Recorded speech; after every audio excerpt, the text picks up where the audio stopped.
নমস্কার বন্ধুরা, আমার নতুন আরেকটি ব্লগে জানাই অনেক স্বাগত, অনেক ভালোবাসা। আশা করছি সবাই খুব ভালো আছো, যে যেখান থেকে আজকের এই ব্লগটা দেখছো। এই গাছটাতে যদি একটা ফুল ফোটে তাহলে এই গাছটা ঝলমল করে। আজ দেখো চারখানা ফুল ফুটেছে, কিন্তু গাছের পাতাগুলো একদম নুয়ে পড়েছে, অবস্থা খুব খারাপ।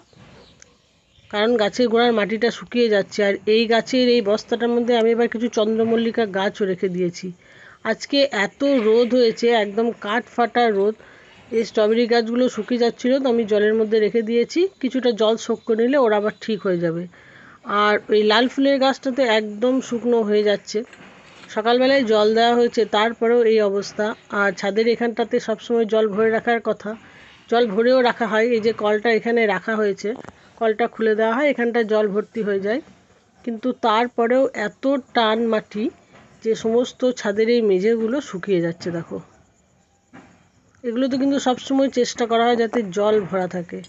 আর এই মাঝখানে একটা পার্টিশনের মতো দেখছো, এটা হচ্ছে এই দুটো ছাদের জয়েন্ট। তো সেখানে এইভাবে মিস্ত্রি দাদারা বলেছেন যে একটা পার্টিশন দিয়ে রাখতে, যাতে এই জয়েন্টের মধ্যে কোনো ফাঁক না থাকে, জয়েন্টটা কখনো ছেড়ে না যায়, সেরকম ভারী কিছু দিয়ে রাখতে বলেছে।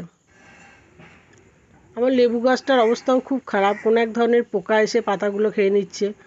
আর এবছর লেবুও সেরকম ধরেনি, একটা লেবুও ধরেনি গাছে। আর পাতাগুলোর অবস্থা দেখো, সব পাতাগুলো খেয়ে চলে যাচ্ছে। কোন পোকায় খাচ্ছে আমি তো খুঁজেও পাচ্ছি না। আজকের দিনটা খুব ভালো, আজকে পূর্ণ জন্মাষ্টমী। তো আজকের দিনে ভগবান শ্রীকৃষ্ণের জন্ম হয়েছিল। আমার আগ গাছটাও কত বড় হয়ে গিয়েছে দেখো। তো যেটা বলছিলাম, আজকে তো জন্মাষ্টমী, বিভিন্ন জায়গায় বিভিন্নভাবে পালন করা হচ্ছে জন্মাষ্টমী, আমাদের বাড়িতেও হচ্ছে। সেটা তোমাদেরকে অবশ্যই দেখাবো। খুব শখ করে একটা শিমের গাছ লাগিয়েছিলাম, সেটাতেও কোনো এক ধরনের পোকাতে এসে খেয়ে নিচ্ছে। কিন্তু দুঃখের বিষয় হচ্ছে কোন পোকাতে এগুলো খেয়ে ফেলছে সেটাই আমি খুঁজে পাচ্ছি না। আর একটু নজর রাখতে হবে। এই বাড়িটা হওয়ার সময়, মানে বাড়িটা হওয়ার আগ দিয়েই অনেক বেশি অযত্ন হয়েছে এই গাছগুলোর উপর, সেটা আমিও বুঝতে পারছি। যে দেখো এই গাছটার অবস্থা, একদম ঝুলে গিয়েছে।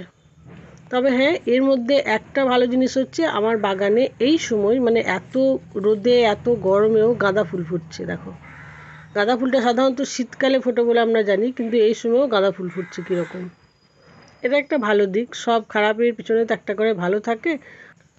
আর এখানে এই লাল গোলাপ গাছটাতেও প্রচুর কুড়ি আসছে, ফুলগুলো ফুটতে শুরু করছে কিন্তু শুকিয়ে যাচ্ছে, মানে পুরোপুরি ফুটতে পারছে না। এই গাছ দুটো আমার মেয়ে লাগিয়েছে, এই যে পার্সলিনটা, এই সাইডের একটা হলুদ কৌটোই টাইম ফুলের গাছটা। আর এটা হচ্ছে, এটা এক ধরনের মানে ফুল গাছ। এই যে এই বেগুনি রঙের যে ফুলটা তোমাদের দেখাচ্ছি, এরই বেবি পিঙ্ক কালার ওটা। তো গাছটা পুরো শুকিয়ে গিয়েছিল, একদিন আমি শিকড়টাকে এই প্লাস্টিকের কৌটোটায় ভরে জল দিয়ে রেখে দিয়েছিলাম, তো সেখান থেকে এরকম গাছ বেরিয়েছে। আবার দেখো, এর ফুলের রঙটাও ভারী মিষ্টি। আমি ছাদে এসেছি, কিছু জামাকাপড় শুকিয়ে গিয়েছে নিয়ে যাব, আর কিছু জামাকাপড় মিলবো। আর দরজার সামনে যে পামোচাগুলো দেওয়া থাকে সেগুলো ভিজে যায়, তো সেগুলোকেও একটু রোদে দিতে হয়েছে, সেজন্য এসেছি। এই যে এই শাড়ি জামা কাপড়গুলো সব নিচে নিয়ে যাব, আর বালতিগুলো মিলবো। আর এখানে এবছর গাছ সেরকম কিছু লাগাইনি, বেশ কয়েকটা বেগুনের চারা লাগিয়েছি। বাড়িতে বীজ ছিল, তো সেই বীজ থেকেই চারা করে লাগিয়েছি। আর সেই বেগুন গাছের মানে যেখানে লাগিয়েছি সেখানেই একটা দুটো করে ফুলের গাছ লাগিয়ে দিয়েছি। এবছর প্রথম থেকে গাছের জন্য কোনো রকম যত্ন নেওয়া হয়নি। আর এটা হচ্ছে আমার সাদা করবী ফুলের গাছটা, যেটা দক্ষিণ দিকের ওই বেডে ছিল, যে বেডটা ভেঙে দেওয়া হয়েছে গাছে, তো সেখান থেকে তুলে বস্তার মধ্যে রাখা হয়েছে। আর এটা হচ্ছে গোলাপি রঙের যে জবাটা ছিল, আমার ভিডিওতে আমি প্রায় দেখাতাম, তো সেই গাছটা। এই গাছ দুটোকে তুলে বস্তার মধ্যে ভরে রাখা হয়েছে। দেখো, এই যে ভেন্ডি জবার গাছটা একটা কুড়ি আছে, এটা হয়তো আগামীকাল ফুটবে। তো আমি এই ভেন্ডি জবা গাছটাকে আর এই যে এই পাশে বড় বড় পাতা ভেন্ডি গাছ দুটোকে একসাথে করে রেখেছি। আর এই ভেন্ডি গাছে ছোট্ট একটা ভেন্ডি ধরেছে, এটা হয়তো আরও বড় হবে। আর আশা করছি ভেন্ডিও ধরবে। এবছর এখানে দুটো গাছ আছে, অনেকগুলোই আমি বীজ ফেলেছিলাম কিন্তু গাছ হয়নি। দেখো, আমি নিচে চলে এলাম, এখানে শাশুড়ি মা এবং আমার ননদের মেয়ে দুজনে মিলে জন্মাষ্টমীর পুজোর জোগাড় করছে সব কিছু। আর এরা দুজনেই কিন্তু উপোস আছে। তার মধ্যে আমার ননদের মেয়েটা তো একদম কোনো জলই খায়নি, নির্জলা উপোস। আর ওখানে দেখো গোপাল বসে আছে, গোপালকে একটা ভারী সুন্দর দোলনা করে দেওয়া হয়েছে। আর ঠাকুর ঘরটা পুরোটা জুড়ে এই সমস্ত জিনিসপত্রই ছড়াছড়ি। জন্মাষ্টমীতে যেহেতু বিভিন্ন ধরনের ভোগ লাগে, সে সমস্ত ভোগের জোগাড়জান্তিও চলছে। আর এদিকে আমি বাড়ির লোকের খাবার জন্য লুচি আর আলুর দম বানিয়ে রেখেছিলাম, তো সেটা আমিও খাচ্ছি, যেহেতু আমি কোনো উপোস করছি না। আর এখানে আমি একটু গুড়ও নিয়েছি। লুচি হলেই বা রুটি হলেই এই গুড়টা আমার লাগে, মানে এটা দিয়ে খেতে খুব ভালোবাসি, সেই জন্য গুড়টা নিই। মিষ্টি যদি থাকে মিষ্টি নিই না, তখন গুড়টাকেই বেশি প্রেফার করি।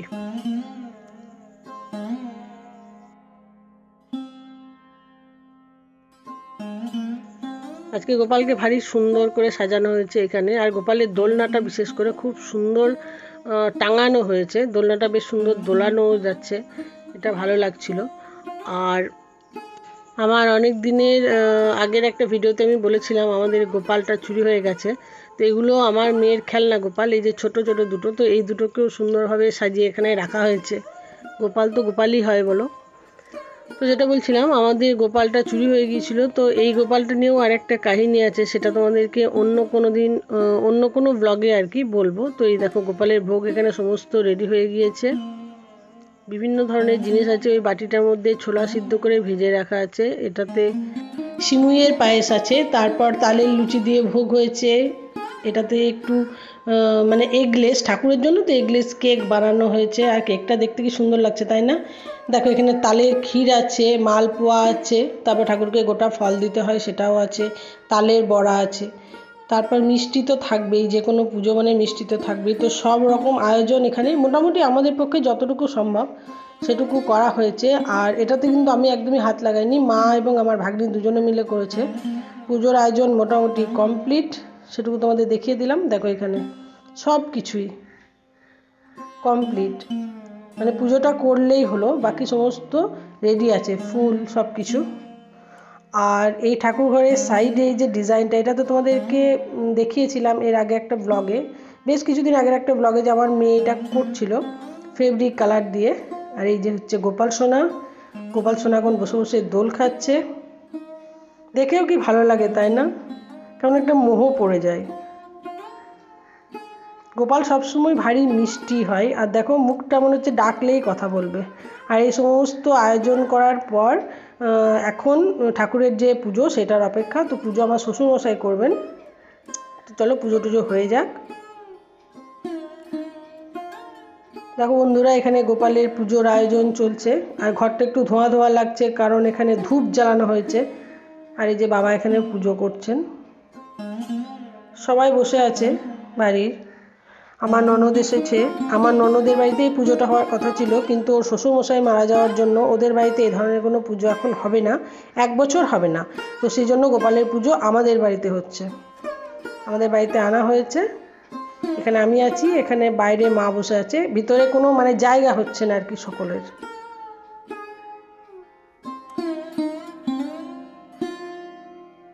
এই আর কি। আর এই পুরো ভিডিওটা আমার ভাগ্নি করছে, ওকেই বললাম ভিডিওটা একটু করে দিতে। এই যে দেখো, নিজের মুখটা দেখায়নি, আমাদের সকলের মুখ দেখিয়ে দিয়েছে। তো এই হলো আমাদের বাড়ির গোপাল পুজোর আয়োজন। তোমাদের বাড়িতে কে কীভাবে গোপাল পুজোর আয়োজন করলে ব্লগে তো অবশ্যই দেখতে পাবো, তবু একটু কমেন্ট করে জানিও।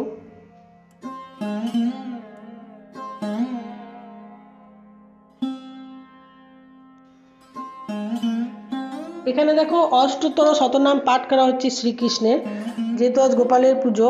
আর সবাই বসে বসে পাঠ করছে। আমাদের বাড়িতে যেহেতু অনেকগুলো পঞ্জিকা আছে, মানে অনেক বছরের পঞ্জিকা আছে, 10-11 বছরের আগের পঞ্জিকা আছে, তো এই পঞ্জিকার পিছনে তো থাকেই এই অষ্টতর শতনাম। তো সেজন্য সবাই একটা করে পঞ্জিকা নিয়ে বসে বসে পাঠ করছে। এখানে আমি, আমার মেয়ে, আমার ননদ, ননদের মেয়ে, তারপর আমার শ্বশুরমশাই, আর আমার শাশুড়ি মায়ের তো এগুলো মুখস্থ। আমার শাশুড়ি মায়ের তো পঞ্জিকা লাগে না, তাও বয়স হয়েছে, মানে মাও একটা পঞ্জিকা নিয়েছে। তো এইভাবে সকলে মিলে আজকে একটু অষ্টোত্তর শতনাম পাঠ করা হচ্ছে। আর যেহেতু আমার ননদের বাড়িতে অসুবিধা, সেই জন্য পুজোটা আমাদের বাড়িতে হচ্ছে। তবে খুব ভালো লাগছে আমাদের বাড়িতে হয়ে। হয়তো ননদের বাড়িতে হলে সেখানে আমরা সবাই যেতাম, ওদের বাড়িতে অসুবিধা হয়ে গিয়েছে, সেই জন্য। বিপদ তো আর সবসময় বলে আসবে না, আর আমরা যেহেতু সমাজে বাস করি, কিছু সামাজিক রীতিনীতি আমাদেরকে মেনে চলতেই হয়। সেক্ষেত্রে আমার ননদের শ্বশুরমশাই মারা যাওয়ার জন্য মানে বিধি দেওয়া হয়েছে যে 1 বছর ওনাদের বাড়িতে এ ধরনের কোনো পুজো হবে না। কিন্তু গোপালকে তো উপোস রাখা যাবে না, বা গোপালের এই বছর প্রথম আমাদের বাড়িতে পুজোটা, সেই জন্য গোপালের পুজো পুরো আয়োজনটা এই বাড়িতে করা হয়েছে। যাই হোক, গোপালের হয়তো এবছর আমাদের বাড়িতে থেকে পুজো নেওয়ার ইচ্ছা হয়েছে। সবটুকুই তো ঈশ্বরের ইচ্ছা, আমরা তো নিমিত্ত মাত্র। ঈশ্বর যেটুকু আমাদেরকে হাতে ধরে মানে করাবো মনে করেন, আমরা সেটুকুই করি। তাছাড়া আমাদের ব্যক্তিগতভাবে করার তো কোনো ক্ষমতা নেই। এটুকুই মনে করা হয় বা এটুকুই আমরাও মনে করি।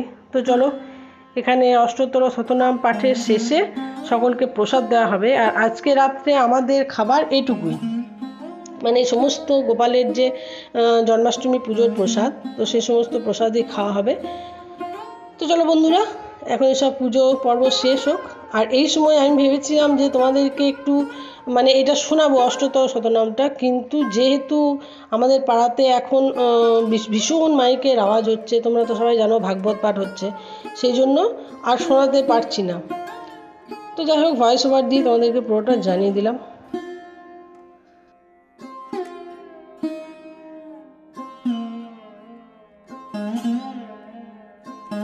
বন্ধুরা, এখন ঘড়িতে বাজে 6টা 5, মানে সন্ধ্যে 6টা 5। যে ভিডিওটা কালকে শুরু করেছিলাম জন্মাষ্টমী, সেই ভিডিওটা এডিট করছিলাম। দেখো আমার গলার মধ্যে আমার ব্লুটুথ হেডফোনটা ঝোলানোই আছে, তো ওটা এডিট করছিলাম। আর আমি এর আগে মানে অনেক দিন আগের একটা ভিডিওতে দেখিয়েছিলাম যে আমাদের বাড়ির গোপালটা চুরি হয়ে গিয়েছে। তো তারপরেও অনেকের মনে প্রশ্ন থাকতে পারে যে তাহলে গোপালের পুজো আমরা কীভাবে করছি, মানে যেহেতু গোপালকে দেখিয়েছি। তো গোপালটা আমাদের চুরি হয়ে গেছে, এটা কথা মানে এটা সত্যি কথা।